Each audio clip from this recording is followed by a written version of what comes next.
Isso que eu queria até perguntar, tanto para o Zanini aqui quanto para o Josias, né, que são da área política, da análise política. Chamou a atenção ontem, né, Josias, no meio da tarde, o Lula recebeu o Paulo Gonet, né? Como é que você viu aí esse encontro e até essa cobrança que o Mayrovich faz aí do Paulo Gonet? Quer dizer, será que teremos mais um engavetador lá na PGR, Josias? Há no teatro uma célebre peça em que os personagens desperdiçam tempo esperando Godot, que nunca chega. No Brasil, nesse país de muitos escândalos, estamos agora esperando Gonet, que também nunca chega, né? Certas autoridades, por vezes, ignoram a realidade, mas quando exageram, a realidade também deixa de levar essas autoridades em consideração. Então, o Gonet está agora aturdido, meio zonzo na conjuntura, porque ele não foi, se você observa a coreografia da Polícia Federal, na produção e no encaminhamento desse relatório que desnudou o Dias Toffoli e as suas relações com o Vorcaro, o Gonet foi deixado à margem. O Edson Fachin recebeu o relatório na segunda-feira. E aí ficou lá ruminando aquele texto, o que fazer com aquilo. E no Brasil a imprensa é muito buliçosa, né? E logo na manchete do UOL, o país soube que existia um relatório, que esse relatório pendurava o Dias Toffoli na conjuntura de ponta cabeça. Então, na quarta-feira, estava na internet a informação sobre a existência do relatório.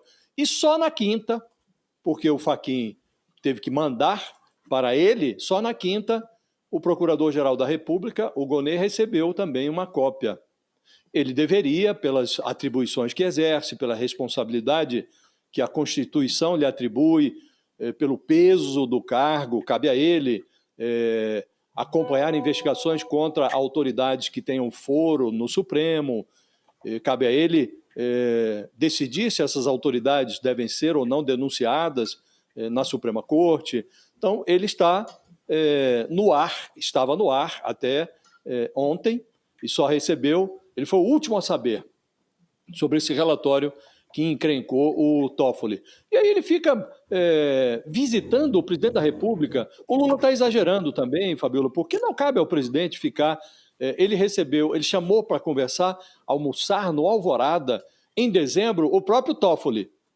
Tinha lá o nariz virado para o Toffoli, contrariado com o que o Toffoli fez nos verões passados, limitando a ida dele a funerais de familiares, facilitando a prisão dele na Lava Jato. Então, o Lula tinha uma ojeriza pelo Toffoli. De repente, chama, em dezembro, antes do Natal, para conversar no Palácio da Alvorada, como que a prescrutar o que estava por vir, para saber se esse escândalo do Master ia resultar em problemas para a campanha dele.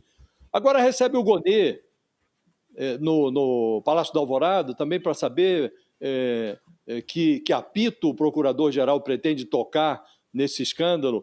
O presidente está exagerando nessa sua movimentação, né? Não cabe a ele ficar farejando os movimentos dos responsáveis pela investigação, pela relatoria dos grandes escândalos no país, né? Agora, o Paulo Gonet, ele precisa, em algum momento,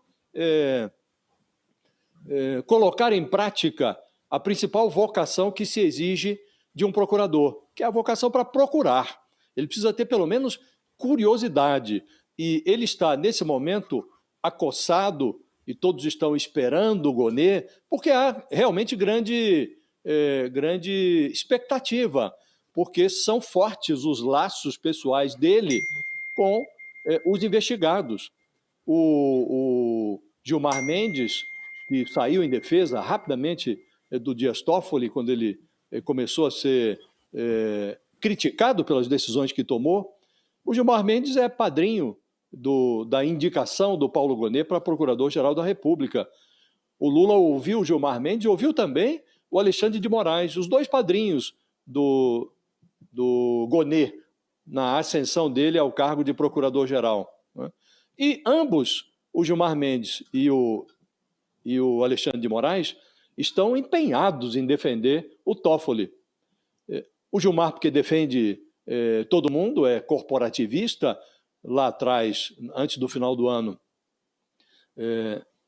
surpreendeu o Brasil com aquela liminar inibindo a apresentação de pedidos de impeachment no Supremo. Ele sabia o que estava por vir, né? Pedidos de ministro pedidos de impeachment contra ministros do Supremo no Senado. Uma liminar do Gilmar Mendes inibiu ou dificultou a formulação desses pedidos, a tramitação desses pedidos. E o Alexandre de Moraes não tem interesse no derretimento do Toffoli por razões óbvias, porque ele é o próximo da fila. Ele e o contrato que a mulher dele assinou com o Banco Master, né, de 3,6 milhões de reais por mês. Então, esses personagens têm muitos vínculos com o Procurador-Geral. Agora, o único vínculo que o Procurador-Geral deve ter neste momento é o vínculo com o interesse público, é o vínculo com quem paga o salário dele, que é o contribuinte brasileiro. Esse está interessado em aprofundar as investigações e levá-las às últimas consequências. E se isso fosse feito, Fabiola, se nós tivéssemos a convicção ou a segurança de que isso seria feito, nós estaríamos aí com a perspectiva de um escândalo que envolveria ministros do Supremo, dirigentes do Congresso Nacional, autoridades do Poder Executivo. Então, nesse momento, é preciso que o procurador tenha coragem, pelo menos para esboçar um interesse em procurar, que essa é a atribuição dele. Só um comentário rápido sobre o Gonê. O que me chama a atenção um pouco é essa mudança de postura do Gonê. Porque o primeiro grande caso que ele cuidou, que é a tentativa de golpe do Bolsonaro, ele teve uma postura de procurador mesmo. Ele foi incisivo, às vezes até exagerou em alguns questionamentos e teve que recuar um pouco, mas ele foi incisivo, ele parecia realmente ter uma atitude diferente da que teve o antecessor dele, o famoso Augusto Aras, no governo Bolsonaro, que esse sim deixou muito a desejar no caso da pandemia. Estou usando o eufemismo aqui, deixou a desejar.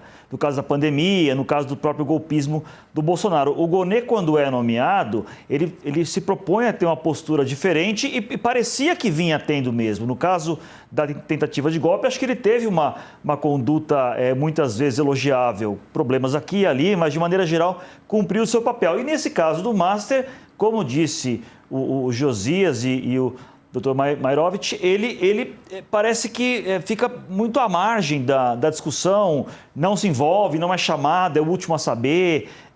Claramente, por ter essas relações com o ministro Supremo, ele parece ter se retraído.